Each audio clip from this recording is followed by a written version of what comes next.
Hello students, welcome to study Khazana. My name is Vikas Tailor. आज हम lecture 4 start करने के लिए जा रहे हैं। इस लेक्चर में हम डाइपोल के लिए इक्वेटोरियल पोजीशन पे इलेक्ट्रिक फील्ड का वैल्यू कैलकुलेट करेंगे। तो इसको हम स्टार्ट करते हैं।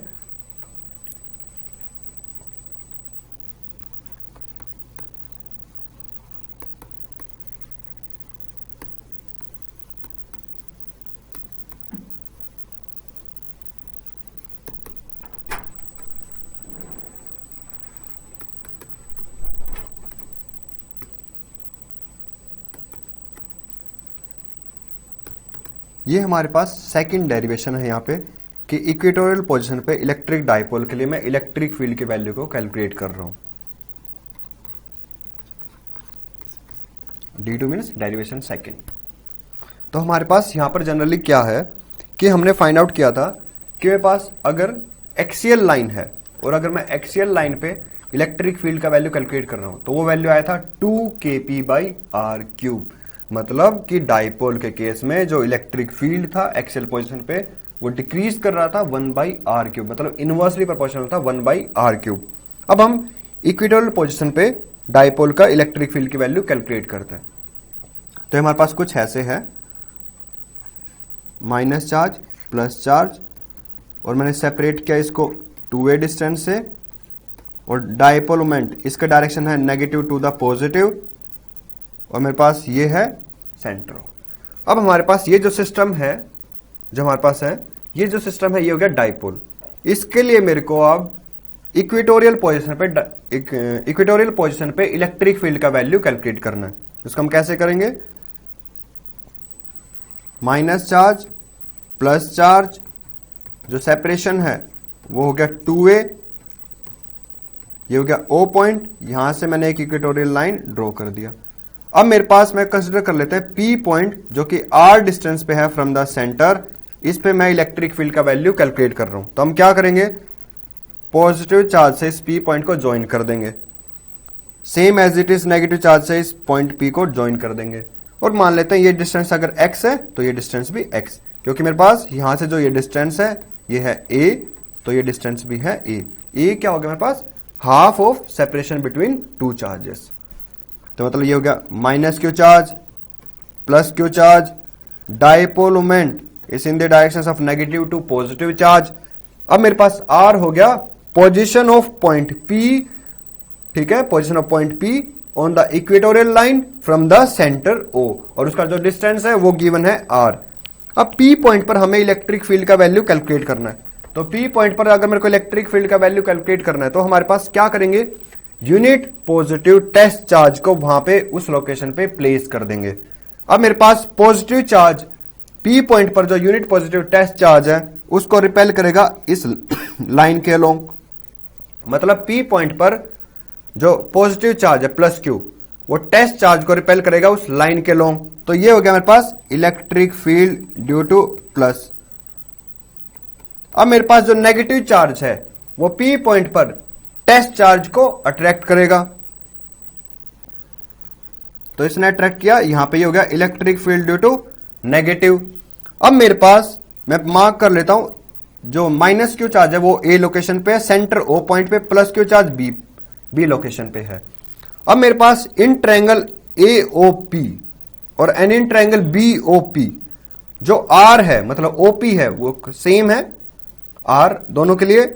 OA और OB दोनों के वैल्यू AA है, BP एंड AP दोनों वैल्यू XX है। तो मेरे पास ये कॉन्ग्रुएंट ट्रायंगल्स हैं, तो मेरे पास जो एंगल्स होंगे वो भी क्या होंगे? सेम। अगर ये 90 है मेरे पास तो ये भी 90 है। हम कंसिडर कर ले अगर ये थीटा है तो ये एंगल भी क्या हो गया मेरे पास? थीटा। अब मेरे पास माइनस ओ क्यू और प्लस क्यू को एक लाइन ज्वाइन कर रहा है, वो हो गया एक्सियल लाइन। P पॉइंट पर मैं अगर एक लाइन ड्रॉ कर दूं parallel to the axial line, तो मेरे पास जो एंगल है OBP, मतलब जो मेरे पास यहां पे एक एंगल है, जो एंगल है हमारे पास OBP थीटा है, तो मेरे पास BP, और मान लो ये मेरे पास N है यहां पे, तो BPN एंगल भी क्या होगा? सेम। वो अगर थीटा है तो ये भी थीटा है, तो मेरे पास ये एंगल भी क्या हो गया? थीटा। अब मेरे पास अगर ये थीटा है तो मेरे पास ये एंगल भी क्या होगा? थीटा। तो मेरे पास ये भी एंगल क्या हो गया? Theta. Same as it is negative charge में, अगर ये एंगल थीटा है तो मेरे पास ये एंगल भी क्या हो गया, थीटा। अब देखो मेरे पास यहां से इलेक्ट्रिक फील्ड पॉजिटिव, ये एक वेक्टर क्वांटिटी है, मतलब जब मैं इसको रिजोल्व करूंगा दो कंपोनेंट्स में तो इसके दो कंपोनेंट्स होंगे perpendicular. Like electric field positive का एक कंपोनेंट जो भी एंगल थीटा ये सब स्टैंड कर रहा है, ठीक है, विद रिस्पेक्ट टू एक लाइन जो कि पैरेलल है टू द एक्सियल लाइन, तो मेरे पास यहां पर जो इसका एक कंपोनेंट होगा, ये कंपोनेंट होगा इसका electric field positive cos theta and minus I cap. देखो electric field positive cos theta into minus आई कैप, माइनस आई कैप रिप्रेजेंट कर रहा है डायरेक्शंस को। कैसे डायरेक्शंस को, ये जो अगर मान लो इस डायरेक्शंस में तो ये हो गया प्लस आई कैप, मतलब एक वेक्टर पॉजिटिव एक्स एक्सिस में है, अगर ये ऑपोजिट डायरेक्शंस में तो हो गया माइनस आई कैप, मतलब जो पोजीशन वेक्टर है वो ऑपोजिट डायरेक्शन में, मतलब नेगेटिव एक्स एक्सिस में है। सेम एज इट इज यहां पर। अब मेरे को एक और चीज बताता हूं मैं तुम्हें वेक्टर्स में, अगर ये एक वेक्टर ए है, अगर ये एंगल सबस्टेंड कर रहा है थीटा, तो यहां पर जो मेरे पास एक कंपोनेंट होगा वो होगा ए कोस थीटा, और जो परपेंडिकुलर कंपोनेंट होगा वो होगा मेरे पास ए साइन थीटा। तो ये सब हमने रीड आउट किया था क्लास 11th में। अब मेरे पास यहां पर इसका मैं यूज कर रहा हूं इलेक्ट्रिक फील्ड पॉजिटिव, ये भी एक वेक्टर है, इसका नेगेटिव एक्स एक्सिस में एक कंपोनेंट होगा ई पॉजिटिव कोस थीटा माइनस आई कैप, एक कंपोनेंट इसका होगा मेरे पास वाई एक्सिस में, ये कंपोनेंट होगा मेरे पास electric field positive sine theta and plus J cap. Electric field positive sine theta, ये मेरे पास मैग्नीट्यूड अलोंग वाई एक्सिस, कौन सी वाई एक्सिस, पॉजिटिव, तो प्लस जे कैप। इसका मेरे पास अब है इलेक्ट्रिक फील्ड नेगेटिव, इसका भी एक कंपोनेंट इस एक्सिस के लोंग, वो होगा electric field negative cos theta minus आई कैप। अब ये भी इलेक्ट्रिक फील्ड नेगेटिव वेक्टर है, इसको रिजोल्व करेंगे दो कंपोनेंट्स में, electric field negative cos theta minus आई कैप नेगेटिव एक्स एक्सिस में, और ये हो गया इसका दूसरा कंपोनेंट, ये कंपोनेंट है electric field negative sine theta and minus J cap. मतलब पी पॉइंट पर मैंने electric field positive, electric field negative, इनके कंपोनेंट्स को रिजोल्व कर लिया। जैसे ही रिजोल्व किया तो ई positive sine theta plus J cap Y axis में है, पॉजिटिव वाई एक्सिस में, and E negative sine theta minus J cap, ये मेरे पास नेगेटिव वाई एक्सिस में है। अब मेरे पास दो कंपोनेंट्स और पी पॉइंट पर जो कि नेगेटिव एक्स एक्सिस के टुवर्ड्स हैं, वो है ई पॉजिटिव कोस थीटा, वो है negative Y x sorry negative x axis, और मेरे पास जो दूसरा कंपोनेंट है E negative cos theta minus आई कैप, वो भी है मेरे पास नेगेटिव एक्स एक्सिस। अब दो components E plus cos theta and E negative cos theta, ये दोनों माइनस आई कैप डायरेक्शंस में है, तो मतलब जो रिजल्टेंट इलेक्ट्रिक फील्ड है वो भी कहीं ना कहीं नेगेटिव एक्स एक्सिस के टुवर्ड्स है। ई प्लस साइन थीटा और ई नेगेटिव साइन थीटा, ये दोनों कंपोनेंट्स अपने आप को कैंसिल आउट कर जाएंगे। कैसे? क्योंकि E plus sign theta and E negative sine theta, ये दोनों का मैग्नीट्यूड सेम मिल जाएगा, एक वाई एक्सिस में है तो दूसरा माइनस वाई एक्सिस में है। तो मेरे पास यहां पर जनरली है कि E plus cos theta minus आई cap, E minus cos theta minus आई कैप, ये दोनों मेरे पास है नेगेटिव एक्स एक्सिस में। तो पॉइंट पी पर मैं सिर्फ इलेक्ट्रिक फील्ड के कंपोनेंट्स को नोट डाउन कर लेता हूं। ये है electric field positive sine theta plus J cap, ये कंपोनेंट यहां पर है electric field negative sine theta minus J cap. इस साइड है electric field positive cos theta minus आई कैप। दूसरा कंपोनेंट है electric field negative cos theta minus आई cap. मेरे पास ये है net electric field find out करना है पी पॉइंट पर। अब देखो इलेक्ट्रिक फील्ड पॉजिटिव, इसका जो मैग्नीट्यूड है वो होगा k q by x square, क्योंकि मेरे पास यहां पर नेगेटिव चार्ज प्लेस है, यहां पे पॉजिटिव चार्ज प्लेस है, ये डिस्टेंस है एक्स, ये डिस्टेंस भी एक्स, ये हो गया ए, ये डिस्टेंस ए है वहां पे, और जो ये डिस्टेंस है ये डिस्टेंस है आर। तो जो एक्स होगा ये होगा मेरे पास आर स्क्वायर प्लस ए स्क्वायर इंटू 1/2। अब मेरे पास electric field due to positive वो होगा k q by r square, यहां पर एक्स है तो k q by x square. Magnitude of electric field due to negative, ये होगा k q by x square. इस केस में भी इलेक्ट्रिक फील्ड नेगेटिव क्या होगा, k q by x square. Sine theta, दोनों टर्म्स में साइन थीटा है और हमें पता है थीटा क्या है, सेम, जो एंगल यहां पर है सेम एंगल यहां पर है। अब देखो electric field positive sine theta plus J cap, ये वाई एक्सिस में है, electric field negative sine theta minus J cap, ये नेगेटिव वाई एक्सिस में, तो ये दोनों मेरे पास टर्म्स क्या होंगे, कैंसिल आउट, क्योंकि ये अपोजिट डायरेक्शंस में। बट पी पॉइंट पर नेट इलेक्ट्रिक फील्ड होगा नेगेटिव एक्स एक्सिस में, मतलब कि दो components E plus cos theta and E negative cos theta, ये मेरे पास है नेगेटिव एक्स एक्सिस में, तो इन दोनों को मैं क्या कर दूंगा, add up.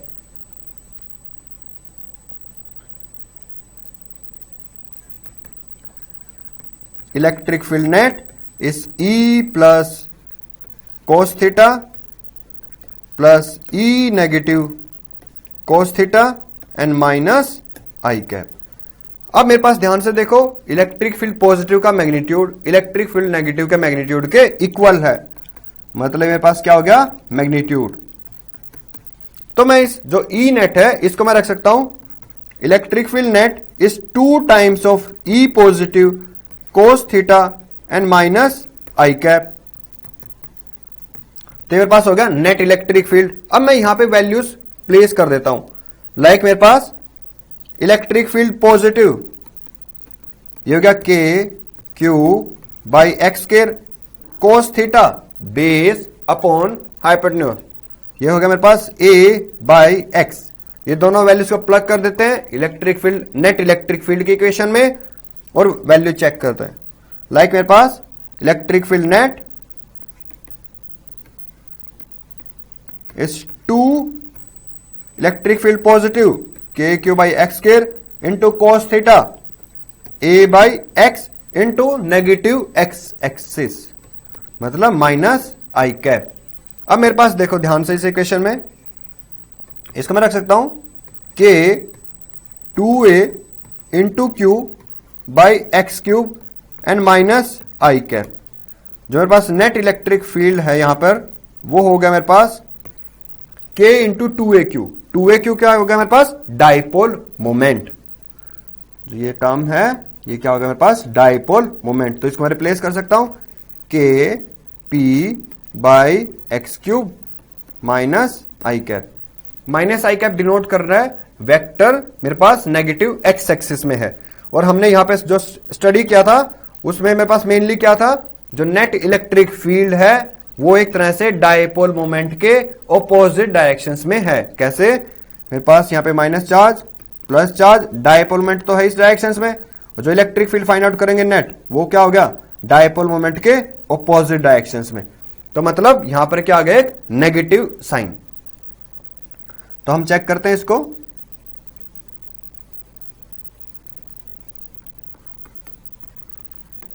Electric field net इस के p by x cube and minus I cap. X cube का वैल्यू प्लेस कर देते हैं यहां पे, वो होगा मेरे पास k p by r square plus a square into 3/2, क्योंकि मेरे पास जो एक्स था वो था हमारे पास r square plus a square into 1/2। Means की जो नेट इलेक्ट्रिक फील्ड है उसका वैल्यू होगा k p by r square plus a square into 3/2 and minus I cap.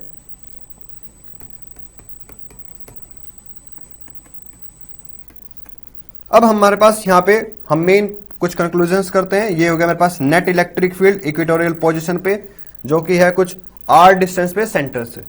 Like अब मैं इसमें कुछ कंक्लूड करता हूं मेन पॉइंट्स। लाइक फर्स्ट है net electric field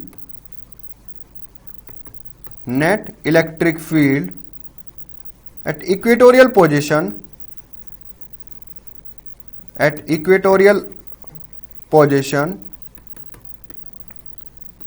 of an electric dipole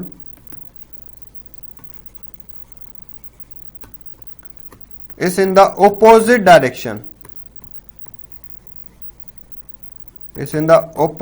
direction,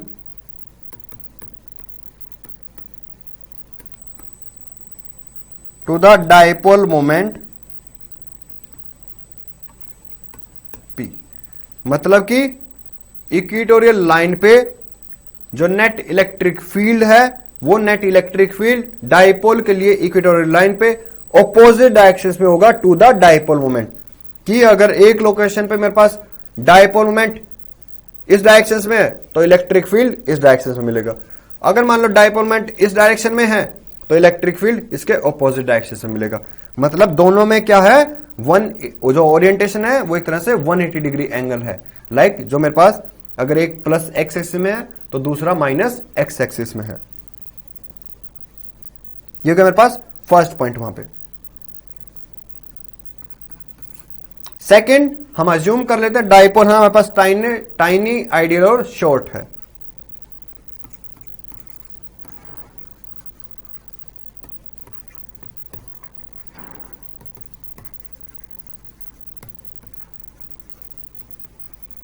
if dipole is tiny ideal and short, तो tiny ideal short में means कि जो हमारे पास ए है, ए क्या हो गया, half of separation between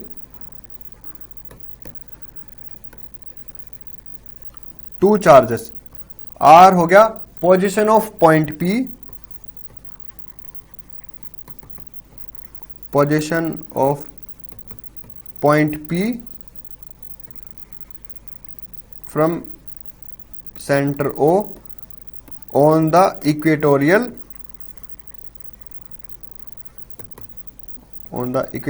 line where we are calculating net electric field. अब हमारे पास जो डायपोल है वो टाइनी और शॉर्ट है, तो मैं यहां पे मेरे पास हुआ ए इज लेस देन आर, तो इसका जब स्क्वायर करूंगा लाइक ए स्क्वायर वो होगा लेस देन आर स्क्वायर। मतलब मैं यहां पे ए स्क्वायर की टर्म जो होगी उसको मैं नेग्लेक्ट कर सकता हूं। मतलब मेरे पास यहां से एक हुआ इलेक्ट्रिक फील्ड जो नेट है हमारे पास वो आया था minus k p by are के, मतलब x square plus A square into 3/2 and I cap. जो माइनस आई कैप था नेगेटिव साइन को मैंने यहां पर रिप्लेस कर दिया। अब मेरे पास यहां पे है main k p by r square plus A square into 3/2। A square की टर्म को मैं यहां पे नेग्लेक्ट कर दूंगा, तो ये टर्म होगा मेरे पास minus k p by r cube plus i. ये प्लस आई का मतलब ये नहीं कि पॉजिटिव एक्स एक्सिस, बट वहां पर एक नेगेटिव साइन भी है स्टार्टिंग में, इसलिए नेगेटिव आई एक्सिस है। मतलब जो मेरे पास नेट इलेक्ट्रिक फील्ड है इक्वेटोरियल वो हो गया मेरे पास minus of k p by r cube. तो क्या मेरे पास net electric field equatorial line पे। मीन्स कि अब यहां पर मेरे पास मेन कैलकुलेशन हुआ कि डायपोल के केस में इलेक्ट्रिक फील्ड नेट इक्वेटोरियल पे तो है मेरे पास डायपोल मोमेंट के ऑपोजिट डायरेक्शंस में, और डायपोल के लिए इलेक्ट्रिक फील्ड एक्सियल लाइन पे है डायपोल के अलोंग, डायपोल मोमेंट के अलोंग। तो मेरे पास ये दोनों जो केस हैं, और जो मेरे पास था इलेक्ट्रिक फील्ड नेट मेरे पास एक्सियल लाइन, उसका वैल्यू आया था 2kp बाई आर क्यूब। मतलब कि मैं यहां से मेन कंक्लूज कर सकता हूं कि इलेक्ट्रिक फील्ड एक्सियल पोजीशन पे इसका जो मैग्नीट्यूड है, इलेक्ट्रिक फील्ड का एक्सियल पोजीशन पे जो मैग्नीट्यूड है वो होगा मेरे पास 2 times of magnitude of electric field at equatorial. Means कि अगर मेरे पास इलेक्ट्रिक फील्ड इक्वेटोरियल पे कंसिडर कर ले उसका वैल्यू 2, तो एक्सियल पे उसकी जो स्ट्रेंथ होगी इलेक्ट्रिक फील्ड की वो हो जाएगी 2 × 2 4। मतलब वो वैल्यू 2 टाइम्स होगा इलेक्ट्रिक फील्ड एक्सियल पोजीशन पे विद रिस्पेक्ट टू इक्वेटोरियल। अब मेरे पास एक और नेक्स्ट पॉइंट यहां पे, नेक्स्ट पॉइंट है हमारे पास यहां पे कि जो सिंपल जैसे चार्जेस हैं प्लस क्यू माइनस क्यू, उनके लिए जो हमने स्टडी किया था, मान लो plus Q charge source charge minus Q charge, उसके लिए किसी भी पॉइंट पर जो इलेक्ट्रिक फील्ड था उसका वैल्यू था के क्यू बाई आर स्क्वायर। मतलब जैसे इलेक्ट्रिक फील्ड डिस्टेंस के साथ डिक्रीज कर रहा है इनवर्सली पे, बट डाइपोल के केस में ये P पॉइंट R या फिर ये P पॉइंट R अगर हम एक्सियल पे फाइंड आउट करें इक्वेटोरियल पे, तो डाइपोल के केस में जो इलेक्ट्रिक फील्ड है वो डिक्रीज कर रहा है 1/r क्यूब की टर्म्स में। तो मेरे पास ये हुआ एक मेन पॉइंट और कि मेरे पास अगर सोर्स चार्ज अगर मान लो एक ही है प्लस क्यू माइनस क्यू, उस केस में इलेक्ट्रिक फील्ड की वैल्यू डिक्रीज करेगी 1/r स्क्वायर की टर्म्स में। मतलब वो इनवर्सली प्रोपोर्शनल हो गया 1/r स्क्वायर। बट डाइपोल के केस में जो इलेक्ट्रिक फील्ड है उसका वैल्यू होगा 1/r क्यूब। मीन्स की जो इलेक्ट्रिक फील्ड है वो डिक्रीज करेगा 1/r क्यूब की टर्म्स में। अब नेक्स्ट हम यहां पे स्टडी करते हैं डाइपोल्स में कि हमारे पास एक यूनिफॉर्म इलेक्ट्रिक फील्ड होगा, उस यूनिफॉर्म इलेक्ट्रिक फील्ड में इस डाइपोल को प्लेस कर देंगे। तो सबसे पहले मेरे पास यूनिफॉर्म इलेक्ट्रिक फील्ड है क्या, उसमें डाइपोल को कैसे प्लेस करें। तो ये मेरे पास टर्म कुछ ऐसे है,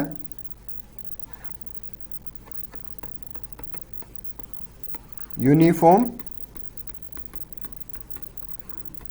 electric field. Uniform electric field में बेसिकली हमारे पास क्या है कि मेरे पास एक फील्ड है और मैंने मान लिया ये फील्ड यूनिफॉर्म है।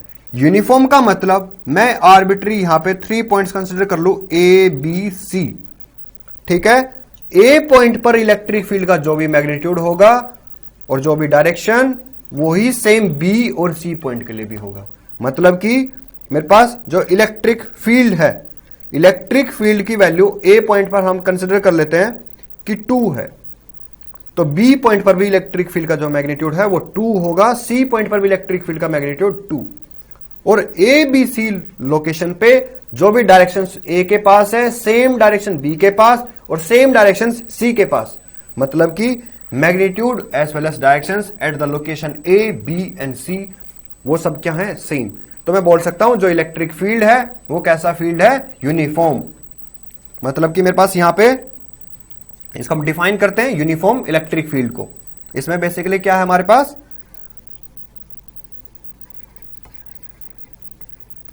when a field is present in the region it is said to be uniform when at the different locations A, like A, B and C, magnitude of the field is same and their directions are also same. Directions are also same means कि वो सब points कर रही है एक particular directions में। Like a point पर electric field की डायरेक्शन इस डायरेक्शंस में, तो बी पॉइंट भी पॉइंट आउट कर रहा है इस डायरेक्शंस में, सी भी पॉइंट आउट कर रहा है इस पर्टिकुलर डायरेक्शन में। तो मेरे पास ये हुए ए बी सी पॉइंट्स पे इलेक्ट्रिक फील्ड की डायरेक्शंस। मतलब मैं बोल सकता हूं ए बी और सी पॉइंट्स पर इलेक्ट्रिक फील्ड कैसा है, यूनिफॉर्म। अगर मान लो मेरे पास एक चार्ज हो क्यू, हमें पता है source charge positive, electric field lines are radially outward. तो मेरे पास मैं एक सर्कल ड्रॉ कर लू यहां पे आर रेडियस के लिए और पॉइंट्स मार्क कर देता हूं ए बी सी। यहां पर जो फील्ड है इस चार्ज के लिए वो यूनिफॉर्म नहीं है, क्योंकि ए बी सी लोकेशंस पे आर रेडियस तो सेम है, मतलब मैग्नीट्यूड का वैल्यू क्या हो गया, सेम। बट ए बी और सी लोकेशंस पे जो फील्ड है वो डिफरेंट डायरेक्शंस में पॉइंट आउट कर रहा है। मतलब कि उस पर्टिकुलर इन लोकेशंस पे जो फील्ड है वो यूनिफॉर्म नहीं है। अब हमारे पास जो हमने ये यहां स्टडी किया, इसमें जो फील्ड है हमारे पास वो कैसा है, यूनिफॉर्म। क्योंकि ए, बी और सी लोकेशंस पे जो फील्ड है उसका मैग्नीट्यूड तो सेम है ही, साथ में उसकी जो डायरेक्शंस हैं वो भी क्या है, सेम। तो मेरे पास जो ये ऐसा फील्ड हुआ ये हो गया यूनिफॉर्म इलेक्ट्रिक फील्ड। नेक्स्ट हम स्टडी करते हैं behaviour of dipole in uniform electric field. Next topic है हमारे पास behaviour of a dipole in uniform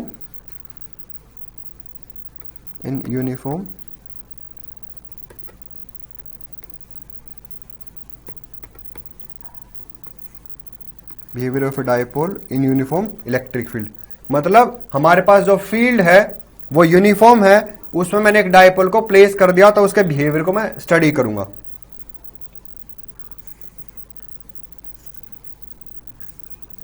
तो मेरे पास ये है यूनिफॉर्म इलेक्ट्रिक फील्ड, इसमें मैंने आर्बिट्री किसी भी ओरिएंटेशन पे एक डाइपोल को प्लेस कर दिया। दोनों के बीच में सेपरेशन है 2a, ये फिक्स्ड पॉइंट है O, separation between negative and positive charge. Dipole moment is in the direction of negative to positive, और ये आर्बिट्री किसी पोजिशन पे है। तो मैं ज्यूम कर लेता हूं यहां पर जो डाइपोल मोमेंट है ये कुछ थीटा एंगल सब्सटेंड कर रहा है with respect to electric field. अब मेरे को इसका बिहेवियर स्टडी करना है यहां पर इस यूनिफॉर्म इलेक्ट्रिक फील्ड में, इस पर्टिकुलर सिस्टम का। तो हमारे पास क्या होगा कि जैसे ही इस यूनिफॉर्म इलेक्ट्रिक फील्ड में एक मैं डाइपोल को प्लेस करूंगा तो इसके पास दो चार्जेस है डाइपोल में, एक पॉजिटिव चार्ज एक नेगेटिव चार्ज। इलेक्ट्रिक फील्ड क्या करेगा, एक तरह से फोर्स एक्सर्ट करेगा दोनों चार्जेस पे। पॉजिटिव चार्ज पे जो फोर्स एक्सर्ट करेगा वो होगा towards the direction of electric field.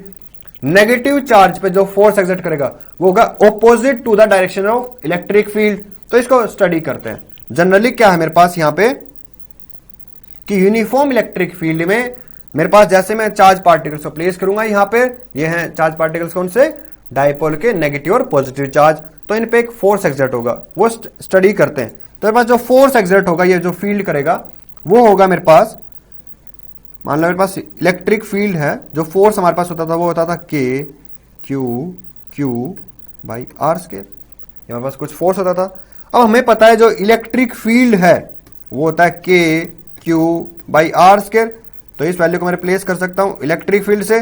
तो force on A charge particle in electric field, उसका रिलेशन मिल गया F इक्वल्स टू QE। ये हमने किया था ना कि electric field equals to limit Q approaches to 0 F by Q।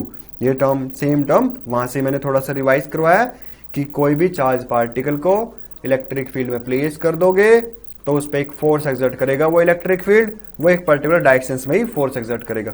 तो सेम एज इट इज यहां भी पॉजिटिव चार्ज पे इलेक्ट्रिक फील्ड एक फोर्स एक्सर्ट करेगा, उसको स्टडी करते हैं।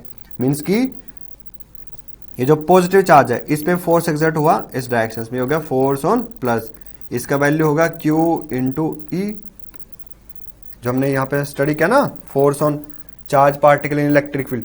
अब देखो नेगेटिव चार्ज पे इलेक्ट्रिक फील्ड जो फोर्स एक्सर्ट करेगा वो हुआ ऑपोजिट डायरेक्शंस में, मतलब होगा force on negative is minus of QE।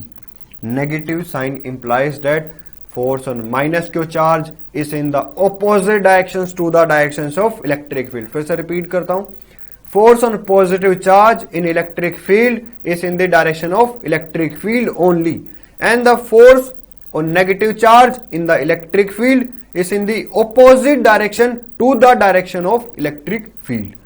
अब मेरे पास यहां पर इस सिस्टम में दो चार्ज पार्टिकल्स हैं, एक पॉजिटिव और एक नेगेटिव। अगर मेरे को यहां पर नेट फोर्स चेक करना हो तो स्टूडेंट्स देखो मेरे पास जो नेट फोर्स होगा वो होगा force due to positive plus force due to negative, but इनका वेक्टर एडिशन करेंगे तो मेरे पास जो नेट फोर्स है वो मिल जाएगा 0। ठीक है, तो मेरे पास इस सिस्टम पे जो नेट फोर्स है, net force on this system is 0 because F net is force on positive plus force on negative. Force on positive is QE and force on negative is minus QE. तो पास net force तो हो गया 0, but this two forces, force positive and force negative are not collinear, means they are not acting along the same line. Again repeat करता हूं sentence को, जो net force है 0 है, but two forces, force on plus q charge and force on minus q charge are not collinear, means they are not acting along the same line but they are acting at the different locations in the uniform electric field. तो मेरे पास यहां पर दो charge particles हैं, एक positive एक negative. Positive charge particle ने इलेक्ट्रिक फील्ड ने फोर्स एग्जिस्ट किया प्लस डायरेक्शंस में, नेगेटिव चार्ज पार्टिकल पे इलेक्ट्रिक फील्ड ने फोर्स एग्जिस्ट किया ऑपोजिट डायरेक्शंस में. ये दोनों फोर्स एक लाइन पर नहीं है तो ये कैंसिल आउट नहीं करेंगे, बट ये क्या करेंगे, इस सिस्टम को रोटेट करेंगे, एक टेंडेंसी रखेंगे रोटेशन का. क्यों? क्योंकि एक तरह से ये मेरे पास फिक्स्ड एक्सिस है, यहां पर पॉजिटिव चार्ज, यहां पर नेगेटिव चार्ज, और ये यहां पे फिक्स्ड है. इस पे फोर्स एक्सर्ट हुआ इस डायरेक्शन में, इस पे फोर्स एक्सर्ट हुआ इस डायरेक्शन में, तो एक एबिलिटी हो गई इनकी रोटेशन की. रोटेशन की मतलब यहां पर एक टर्निंग इफेक्ट आ गया. तो जो टर्निंग इफेक्ट है इस सिस्टम में मेरे पास वही मेरे पास क्या होगा, rotation.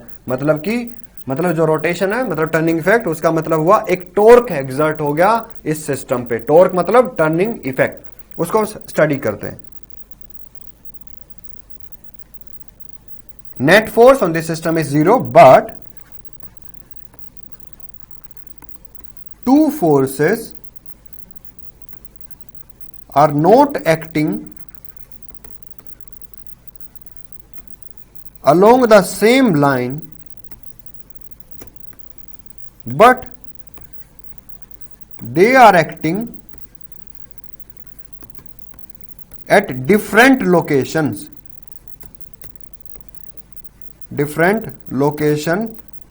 in electric field.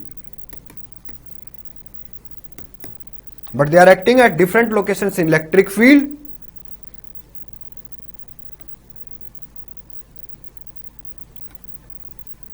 Hence, they will not cancel out each other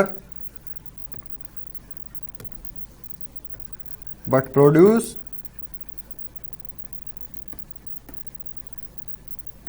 a effect of turning और रोटेशन इफेक्ट. देखो इसको थोड़ा सा स्टडी करते हैं कैसे ये टर्निंग इफेक्ट या रोटेशन इफेक्ट को हेल्प कर रहे हैं. लाइक मेरे पास प्लस चार्ज पे जो फोर्स है वो है इस डायरेक्शन में, नेगेटिव चार्ज पे जो फोर्स है वो हो गया ऑपोजिट डायरेक्शंस में. डायपोल मोमेंट इस डायरेक्शन में with respect to electric field theta subtend कर रहा है. ये जो P है ना, P वेक्टर, ये मेरे पास है dipole moment in the direction of uniform electric field.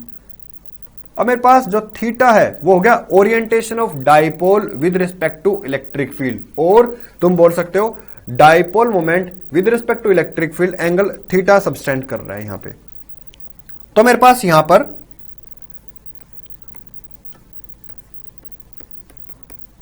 ये थीटा एंगल है. डायपोल मोमेंट एक वेक्टर क्वांटिटी है, इलेक्ट्रिक फील्ड ये भी एक वेक्टर क्वांटिटी है, और यहां पर मेरे पास दो वेक्टर्स हैं P और E. एक तरह से ये दोनों वेक्टर्स सेम लाइन पर हैं, सेम जो प्लेन पे हैं. सेम प्लेन पे कैसे, मान लो कि मेरे पास ये कोई एक प्लेन है और यहां पर एक वेक्टर है, तो इसी प्लेन में दूसरा वेक्टर है, मींस कि जो मेरे पास एक ही प्लेन पर दो वेक्टर्स हैं, तो जो थर्ड वेक्टर होगा वो इस प्लेन के परपेंडिकुलर होगा, या तो इनवर्ड या फिर इस साइड आउटवर्ड्स मेरे पास. तो मेरे को वो उसकी जो टर्निंग इफेक्ट है वो अब फाइंड आउट करना है यहां पे. तो टर्निंग इफेक्ट मेरे पास क्या होगा, यहां पे दो वेक्टर्स के बीच में परपेंडिकुलर डिस्टेंस है. ये मान लो ये हो गया O point, A point, B point, C point. जो BC है ये हो गया perpendicular distance between two forces, और force positive QE, force negative minus QE. तो मतलब यहां पर जो टर्निंग इफेक्ट हुआ वो किस लिए हुआ, क्योंकि दोनों फोर्स सेम लाइन पर नहीं है, डिफरेंट लोकेशंस पे हैं. अगर दो फोर्स डिफरेंट लोकेशंस पे हैं और उनके बीच में कुछ डिस्टेंस है तो एक तरह से वो टर्निंग इफेक्ट करेंगे वहां पे, मतलब टर्निंग इफेक्ट प्रोड्यूस कर देंगे. तो वो हमें फाइंड आउट करना है. तो टर्निंग इफेक्ट बेसिकली क्या है मेरे पास, टॉर्क क्या है मेरे पास, बेसिकली टर्निंग इफेक्ट.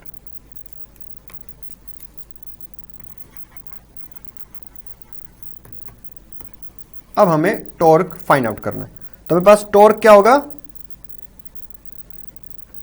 इसको डिफाइन कर देते हैं, torque is any force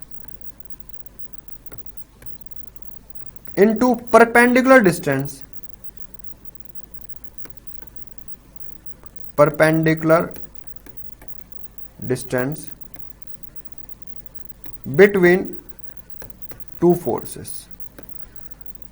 torque को रिप्रेजेंट करेंगे टाउ से, ये हो गया torque. Any force F into perpendicular distance between two forces, तो ये वैल्यू हुआ मेरे पास बीसी। इनके वैल्यूज को यहां प्लग कर देंगे तो मेरे को आंसर मिल जाएगा। Force on positive q e, force on negative minus q into e, इसका मैग्नीट्यूड लो क्यू ई। मेरे पास perpendicular distance between two forces वो है बीसी। इसकी वैल्यू को फाइंड आउट कर लेते हैं। तो मेरे पास ये एक ट्रायंगल है ए बी सी, ये वैल्यू है 2a, ये है थीटा। तो जो ए बी मिलेगा वो हो जाएगा मेरे पास एक तरह से कोस थीटा इस ए बी बाई 2a, मतलब ए बी बाई ए सी। तो ये वैल्यू मिल जाएगा मेरे को 2a cos theta, B C मिल जाएगा 2a साइन थीटा। इस BC की वैल्यू को हम प्लेस कर देते हैं यहां पे। तो पास torque any force Q into e into BC 2a sine theta. अब देखो 2a into q dipole moment P, तो ये वैल्यू हो गया torque equals to PE sine theta. मेरे पास टॉर्क का वैल्यू मिल गया, torque is equals to PE sine theta. अब मेरे पास ये सेम है वेक्टर्स के जैसे हम वेक्टर प्रोडक्ट करते थे, वहां पे हम फाइंड आउट करते थे कि दो वेक्टर्स हैं इस प्लेन में, ए वेक्टर यहां पे है, बी वेक्टर यहां पे है, थीटा एंगल है। तो मेरे पास इनका मेरे को क्रॉस प्रोडक्ट करना है। तो जब मैं क्रॉस प्रोडक्ट करता था तो हमें कुछ आंसर मिलता था C equals to A cross B, hence magnitude of C is equals to A B sine theta. तो मेरे पास सेम इस टर्म से मैं इसको रिलेट करता हूं, तो यहां पे है torque P sine theta. P act कर रहा है ए वेक्टर के जैसे, B E electric field act कर रहा है बी वेक्टर के जैसे। तो मेरे पास यहां पर जो टॉर्क है ये हो गया मेरे पास P क्रॉस E, तो हो गया मेरे पास टर्निंग इफेक्ट।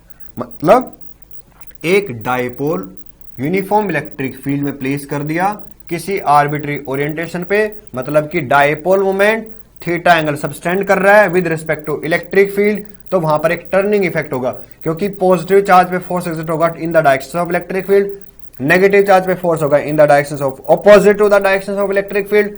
तो ये दोनों मिलकर फोर्स एक टर्निंग इफेक्ट प्रोड्यूस कर देंगे। तो जो टर्निंग इफेक्ट होगा वहां पे वो हो गया मेरे पास, उसका जो मैग्नीट्यूड हो गया torque P sine theta. Torque एक वेक्टर क्वांटिटी है तो इसके पास डायरेक्शंस भी होगा। डायरेक्शन कैसे फाइंड आउट करेंगे? वेक्टर प्रोडक्ट से। वेक्टर प्रोडक्ट कैसे? जो हम I J K क्रॉस से जो फाइंड आउट करते थे, एक उस मेथड से फाइंड आउट कर सकते हैं। दूसरा, राइट हैंड के फिंगर्स को फर्स्ट वेक्टर की डायरेक्शन में प्लेस कर दो।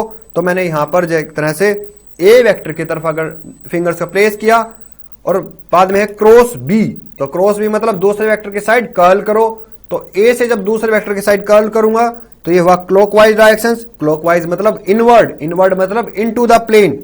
तो मतलब जो सी वेक्टर है वो कहां हो गया? Into the plane.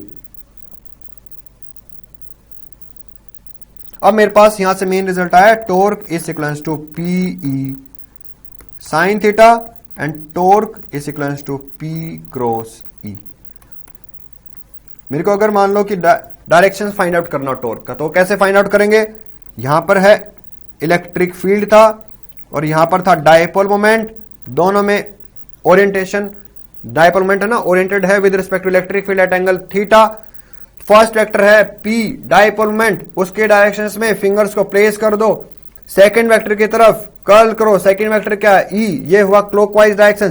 क्लॉकवाइज मतलब इनवर्ड, मतलब जो टॉर्क है वो यहां एक्ट करेगा। टॉर्क जो P और E का प्लेन है, एक तरह से जो ये प्लेन है, इस प्लेन के यहां पर होगा इलेक्ट्रिक फील्ड, सॉरी यहां पर होगा तुम्हारे पास टॉर्क। मतलब एक जो प्लेन है, इस प्लेन में P और E सेम प्लेन में है, तो इलेक्ट्रिक जो हमारे पास टॉर्क है वो इस P और E के या तो परपेंडिकुलर आउटवर्ड है या फिर इनवर्ड। इस केस में हमारे पास ये हुआ क्लॉकवाइज डायरेक्शन, मतलब टॉर्क टर्निंग इफेक्ट होगा मेरे पास इनवर्ड, मतलब इनटू द प्लेन। तो पास ये हो गया यहां पे टॉर्क। हमारे पास यहां पर बेसिकली क्या था, एक डायपोल को मैंने यूनिफॉर्म इलेक्ट्रिक फील्ड में प्लेस कर दिया। जैसे इस डायपोल को यूनिफॉर्म इलेक्ट्रिक फील्ड में प्लेस करूंगा, ये इलेक्ट्रिक फील्ड इस डायपोल पे एक फोर्स एक्सर्ट कर रहा है डिफरेंट लोकेशंस पे, डिफरेंट डायरेक्शंस में। उसके वजह से एक टर्निंग इफेक्ट हुआ, तो डायपोल ने मूव करना स्टार्ट कर दिया। लाइक इसको तुम देख सकते हो थोड़ा सा कि यूनिफॉर्म इलेक्ट्रिक फील्ड है, यहाँ पे माइनस, यहाँ पे प्लस, ये हो गया 2a, ये हो गया डायपोल मोमेंट, और ये फिक्स्ड पॉइंट है O, इसके अराउंड ये रोटेट कर सकता है। तो डायपोल कुछ इस सर्कुलर पाथ में रोटेट करेगा, क्योंकि यहाँ पे फोर्स हुआ, फोर्स ऑन पॉजिटिव, ये हुआ फोर्स ऑन नेगेटिव, और ये जो डिस्टेंस है ये a है, ये डिस्टेंस भी a है। तो डायपोल जब यहाँ रोटेट करेगा, मतलब वही टर्म क्या थी हमारे पास, डायपोल मोमेंट, जो हमने रीड आउट किया था डायपोल मोमेंट। उस डायपोल मोमेंट में मेरे पास क्या था, एक एक्सटर्नल इलेक्ट्रिक फील्ड में जब डायपोल को प्लेस कर दूंगा, उसकी एबिलिटी होगा रोटेशन का, जो हमने थर्ड लेक्चर में रीड आउट किया था कि हमारे पास डायपोल मोमेंट था ना 2a इंटू क्यू, और उसकी डायरेक्शंस थी नेगेटिव टू पॉजिटिव। मतलब कि जब मैं एक्सटर्नल इलेक्ट्रिक फील्ड में एक डायपोल को प्लेस कर दूंगा, उसकी एबिलिटी होगी रोटेशन की, वो ही मेरे पास क्या है, डायपोल मोमेंट। मतलब कि जो हमने यहां पे रीड आउट किया, ये सेम वही कंसेप्ट है कि मेरे पास मैंने डायपोल को इलेक्ट्रिक फील्ड में प्लेस कर दिया, इसकी एबिलिटी होगी रोटेशन की। जो इसका एबिलिटी है रोटेशन का, वहां से मैंने इसको फाइंड आउट कर लिया टॉर्क। टॉर्क मतलब मैग्नीट्यूड, वो वेक्टर क्वांटिटी है, magnitude as well as directions. Magnitude क्या हुआ टॉर्क का, P E sine theta. Dipole moment का वैल्यू फाइंड आउट करो, 2a इंटू क्यू, वो प्लेस कर दो, ई जो भी इलेक्ट्रिक फील्ड गिवन है वो प्लेस कर दो, इंटू साइन थीटा। जो भी dipole moment with respect to electric field जो भी एंगल है, वो वैल्यू प्लेस कर दो साइन थीटा में। तो यहां से तो मिल जाएगा मैग्नीट्यूड। डायरेक्शन कैसे फाइंड आउट करोगे, डायरेक्शन फाइंड आउट करोगे तुम cross product of two vectors. P first vector की तरफ P है, उसकी तरफ राइट हैंड की फिंगर्स को प्लेस करो, दूसरे वेक्टर की तरफ कर्ल कर दो, थंब को चेक करो, थंब अब है इनवर्ड, तो डायरेक्शन हुआ इनटू द प्लेन। मतलब जब क्लॉकवाइज होगा तो क्लॉकवाइज में into the plane, anti clockwise तुम्हारे पास प्लेन के आउटवर्ड। तो मेरे पास ये हो गए डायरेक्शंस, मतलब कि वो उसके जो टॉर्क है, वो वेक्टर क्वांटिटी, उसका magnitude P sin theta, directions हो गया या तो इनवर्ड या फिर आउटवर्ड। नेक्स्ट इसमें हम स्टडी करते हैं कि अगर मान लो नॉन यूनिफॉर्म इलेक्ट्रिक फील्ड हो, और नॉन यूनिफॉर्म इलेक्ट्रिक फील्ड में मैं डायपोल को प्लेस कर दूं। ये बोर्ड में 1 मार्क में पूछा गया क्वेश्चन है। पहले तो उन्होंने पूछ लिया था कि जो टर्निंग इफेक्ट है टॉर्क, उसका डेरिवेशंस था। उसके बाद 1 मार्क का क्वेश्चन था कि मेरे पास नॉन यूनिफॉर्म इलेक्ट्रिक फील्ड है, उस नॉन यूनिफॉर्म इलेक्ट्रिक फील्ड में एक डायपोल को प्लेस करो और उसके ऊपर है ना जो फोर्स एक्सर्ट हुआ वो फाइंड आउट करो। तो मेरे पास जनरली यहां पे क्या हुआ, dipole in non uniform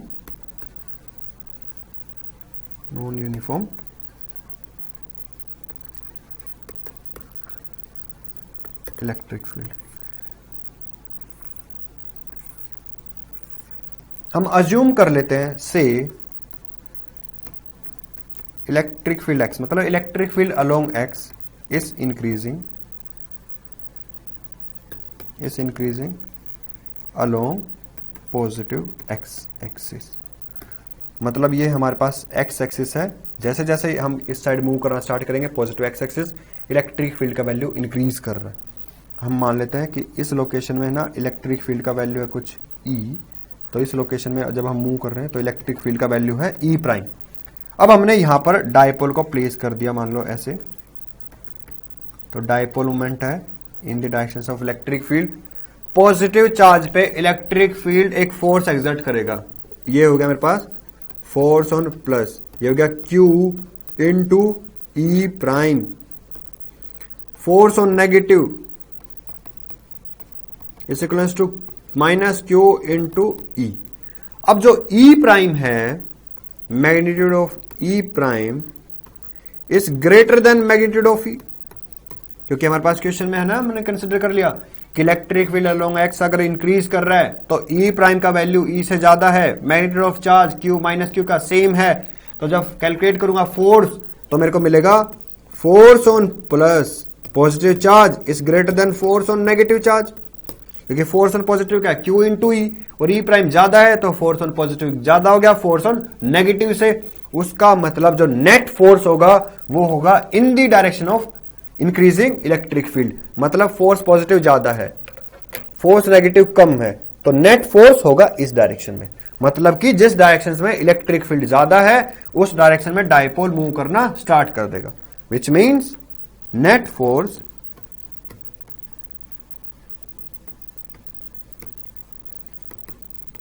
on this dipole is in the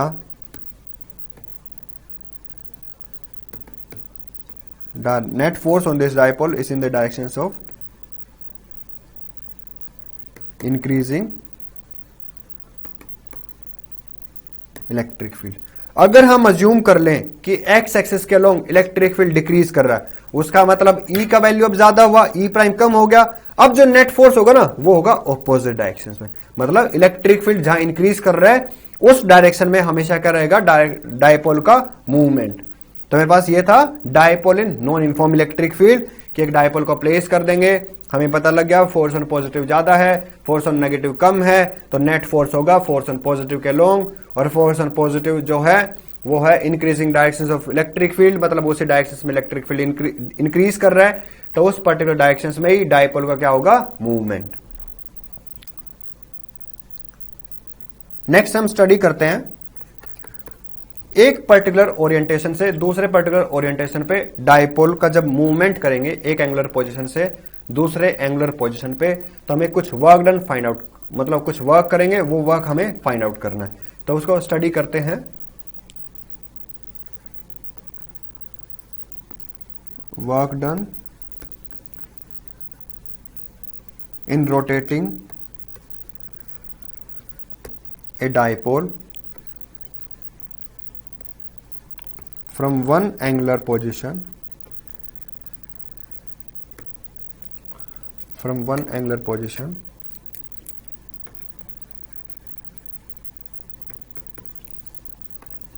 to another position मतलब another angular position। मान लो कि यूनिफॉर्म इलेक्ट्रिक फील्ड है, इसमें डायपोल इनिशियली प्लेस्ड कुछ ऐसे है θ1 पे, इसको मैंने टर्न कर दिया मान लो किसी आर्बिट्री θ2 पे। तो मेरे को जब मैंने ओरिएंट किया तो मैंने कुछ वर्क किया, मेरे को वो वर्क फाइंड आउट करना है। मतलब क्या फाइंड आउट करना है, work done in moving a dipole from an orientation of θ1 to θ2, मेरे को ये वैल्यू फाइंड आउट करना है। तो देखो इसको मैं कैसे फाइंड आउट कर सकता हूं। एक डायपोल को जब मैं इलेक्ट्रिक फील्ड में प्लेस करूंगा तो उसमें एबिलिटी होगा रोटेशन का। तो जो एबिलिटी हुआ रोटेशन का वो मेरे पास वहां से मेरे पास टर्निंग इफेक्ट मैंने फाइंड आउट कर लिया, मतलब टॉर्क का वैल्यू फाइंड आउट कर लिया। तो मेरे को मिल गया torque is P E sine theta. हमें पता है जब ट्रांसलेटरी मोशन होता है, ट्रांसलेटरी मतलब एक लाइन के लॉन्ग जब मोशन होता है तो work done equal to force into displacement. But इस केस में जो वर्क डन है वो हमारे पास ट्रांसलेटरी नहीं रोटेटरी है, तो एफ को रिप्लेस कर देंगे हम टॉर्क से, और टॉर्क डिपेंड कर रहा है थीटा पे, मतलब पी साइन थीटा।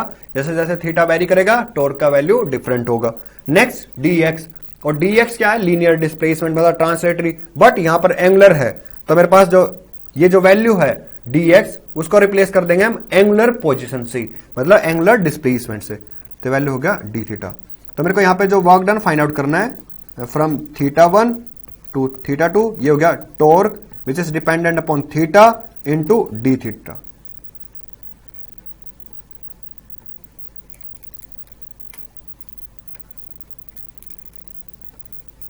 तो मेरे पास टॉर्क थीटा का मतलब है torque is function of theta, मतलब थीटा के ऊपर टॉर्क का वैल्यू डिपेंड कर रहा है।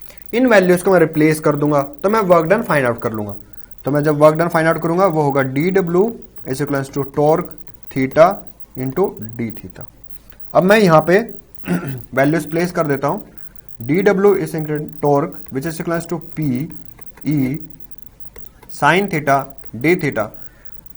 ओरिएंट कर रहे एक पर्टिकुलर पोजीशन θ1 से दूसरी पोजीशन एंगुलर पोजीशन θ2, θ1 θ2 ये हो गया work done from θ1 to θ2। PE constant है, बाहर रख दो। Dipole moment 2a into q constant बाहर। इलेक्ट्रिक फील्ड यूनिफॉर्म कॉन्स्टेंट बाहर रख दो इंटीग्रेशन से। θ1 θ2 साइन थीटा डी थीटा। अब मेरे पास होता है integration of sine X is minus cos X. Sine X D X is equals to minus cos X. Sine X D X is equals to minus cos X. अगर मैं यहां पर limits place कर दूं, sine X D X lower limit to upper limit, तो ये हो जाएगा minus cos X lower limit upper limit. सबसे पहले माइनस साइन बाहर, cos X lower limit upper limit, solve करेंगे तो क्या मिलेगा? Minus of cos upper limit minus lower limit, same as it is यहां पर। तो पीई, तो वैल्यू होगा PE minus of cos theta θ1 θ2, तो वैल्यू होगा minus of PE cos θ2 minus cos θ1। तो मेरे पास ये हो गया work done in rotating a dipole from an angular position of θ1 to θ2। तो मैंने जो वर्क किया वो मेरे पास यहां पे है। तो work done in rotating a dipole from angular position θ1 to θ2 is minus of PE cos θ2 minus cos θ1। अब मान लो कि मेरे पास डायपोल को मैं प्लेस कर रहा हूं, रोटेट कर रहा हूं यूनिफॉर्म इलेक्ट्रिक फील्ड में। इनिशियली डायपोल का dipole moment along electric field है, तो θ1 हो गया 0 डिग्री। इसको मैंने रोटेट कर दिया इस फील्ड में, और डायपोल मोमेंट हो गया अब ऑपोजिट डायरेक्शंस में to the directions of electric field, तो θ2 हो गया 180 डिग्री। तो मैंने जो वर्क किया वो हम कैसे फाइंड आउट करेंगे? इस फॉर्मूला का यूज करके, minus PE cos θ2 cos 180 is minus 1 minus of cos 0 1, तो हो गया मेरे पास 2 टाइम्स ऑफ पीई। मतलब जो वर्क डन किया मैंने वो क्या हो गया? 2 टाइम्स ऑफ पीई। मतलब जब इनिशियल पोजीशन पी और ई सेम डायरेक्शन में, उसको रोटेट कर दिया मैंने पी को opposite to the electric field, तो मैंने जो वर्क किया वो हुआ 2p। ये वर्क एक तरह से मेरे पास एनर्जी की फॉर्म में स्टोर कर जाएगा θ2 पे। θ2 पे अगर मेरे को वर्क कैलकुलेट करना, अब उसकी वैल्यू क्या होगी? 2p। तो एक तरह से क्या होगी? Potential energy stored by dipole at the angular position θ2 when it is rotated from the initial angular position θ1 equal to 0 degree. अब मेरे पास मान लो नेक्स्ट केस, इनिशियली θ1 है 180 डिग्री और रोटेट कर दिया θ2 इक्वल टू 0 डिग्री। तो जो वर्क डन होगा मतलब यहां पर ये है dipole pole moment opposite to the directions of electric field, इसको मैंने रोटेट कर दिया और along the directions of electric field. इस केस में जो वर्क डन होगा वो होगा मेरे पास minus PE cos θ2 cos 0 1 minus of cos 180 minus 1, तो वैल्यू होगा माइनस ऑफ 2p। अब एक इंटरेस्टिंग पॉइंट यहां से चेक करना कि वर्क डन इनिशियल θ1 0 से θ180 तक ये वैल्यू है प्लस 2p, और θ1 180 डिग्री से θ2 0 डिग्री पर जो वर्क डन है वो है माइनस 2pe। मतलब एक केस में तो मिला 2pe प्लस एक केस में मिला मेरे पास माइनस 2p। अगर मैं कंप्लीट साइकिल के लिए वर्क डन अगर फाइंड आउट करूं तो उसका वैल्यू क्या होगा? मैं लिख सकता हूं ना 0 टू 180 प्लस 180 0, एक माइनस 2p एक प्लस 2p, तो वर्क डन क्या हो गया? 0। मतलब एक कंप्लीट पाथ के लिए जब तुम रोटेशन करोगे तो वर्क डन क्या मिलेगा? 0। तो ये क्या इंप्लाई करेगा वो देखते हैं।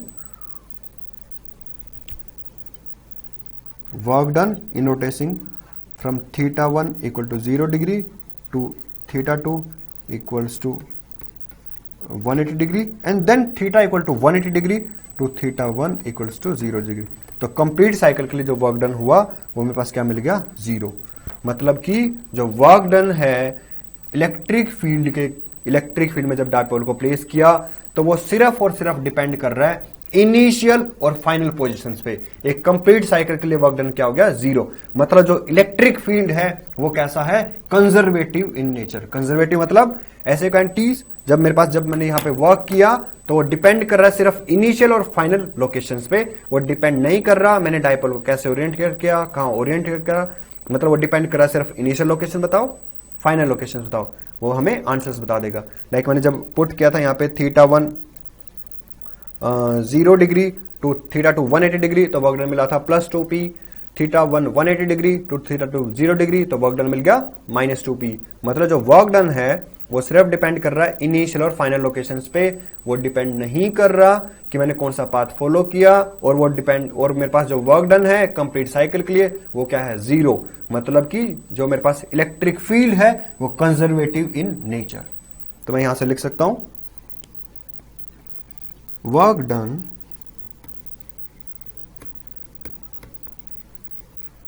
in rotating a dipole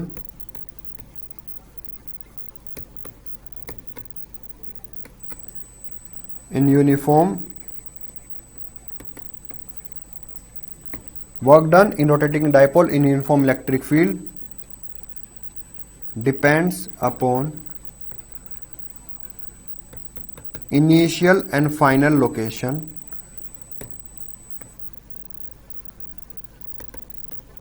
and not on the path, means it is independent of path।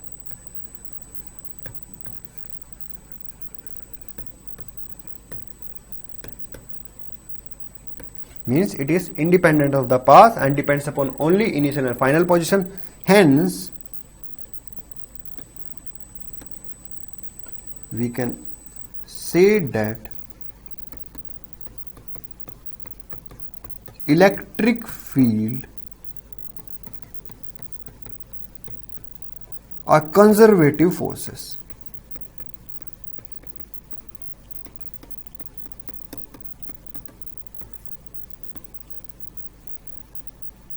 ठीक है, तो हम यह स्टडी कर रहे थे ना इलेक्ट्रिक फील्ड के अंदर, उस इलेक्ट्रिक फील्ड में डिपेंड कर रहा है सिर्फ इनिशियल और फाइनल लोकेशन पे work done.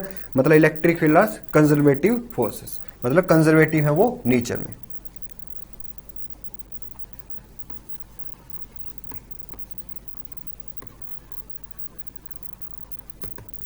Conservative in nature, conservative in nature क्या है, इलेक्ट्रिक फील्ड इंटेंसिटी क्या होगी, कंजर्वेटिव इन नेचर। मतलब कि जो वर्क डन हमने किया वो सिर्फ और सिर्फ डिपेंड कर रहा है इनिशियल लोकेशन बताओ और उसको फाइनल लोकेशन बता दो, उन दोनों लोकेशंस पे वो सिर्फ डिपेंड कर रहा है। अब मान लो मेरे को डिफाइन करना हो potential energy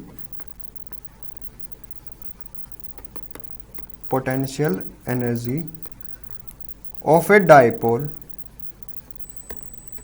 in external electric field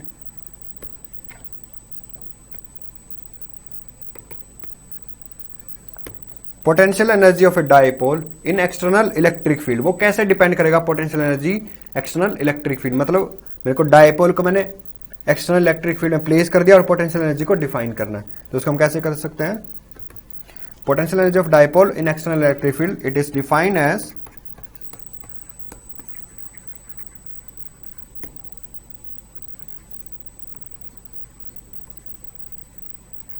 when dipole is rotated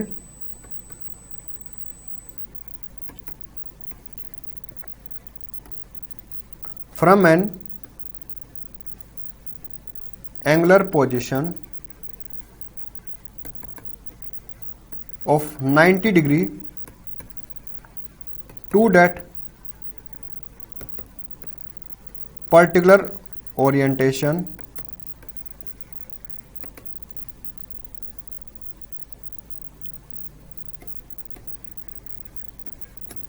मतलब potential energy of dipole in external electric field it is defined as work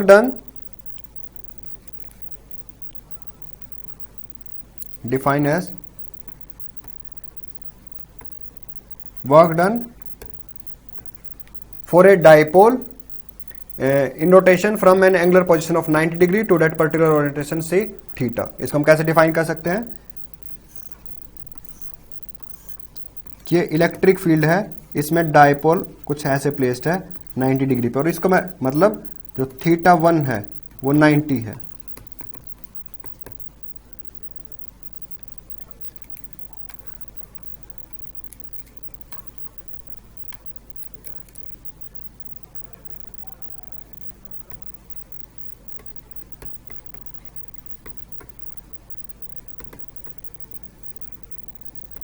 work done in rotating dipole from an angular position of 90 degree to that particular rotation से theta.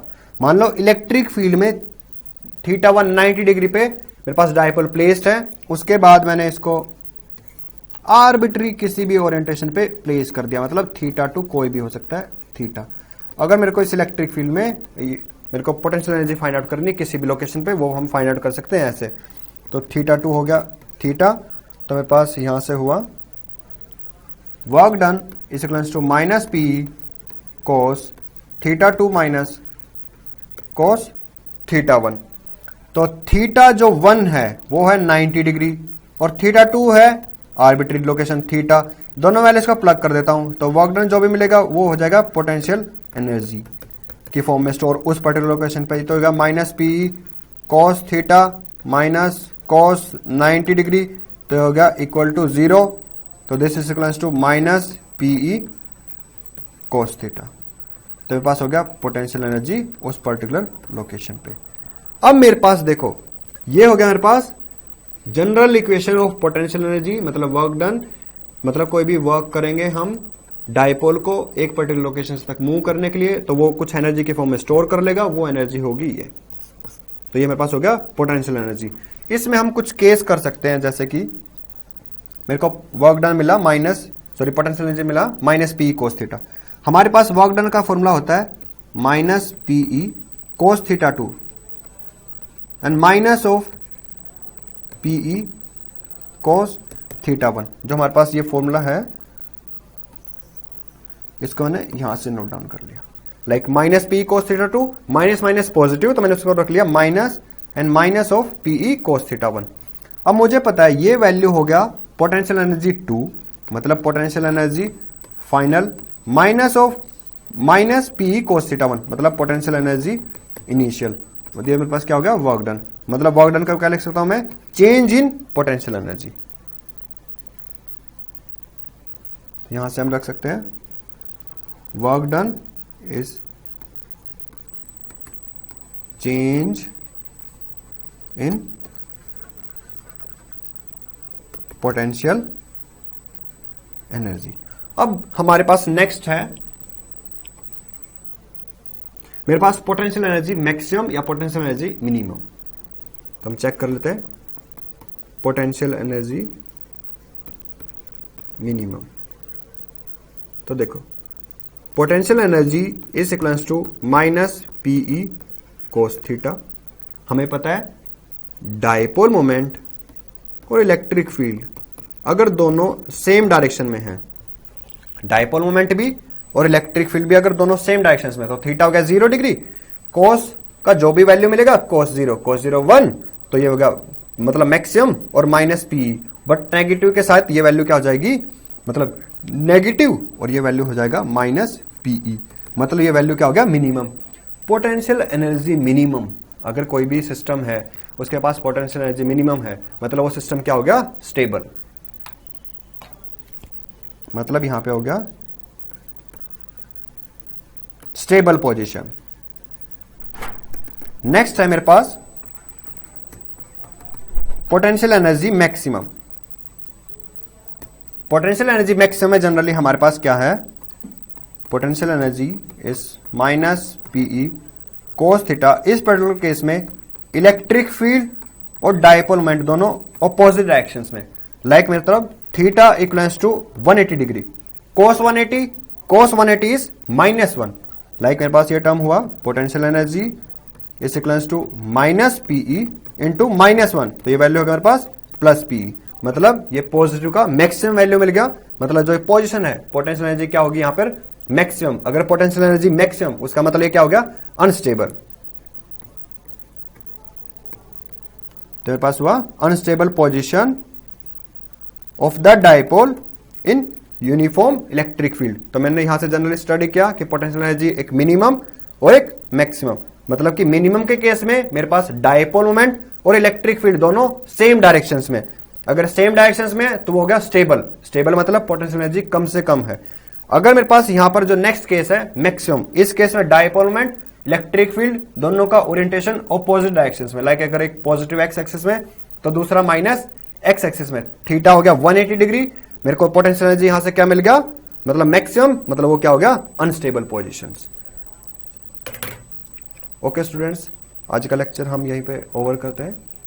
Next lecture में हम Gauss theorem read out करेंगे, वो हमारे पास इस chapter का last topic होगा। Okay students.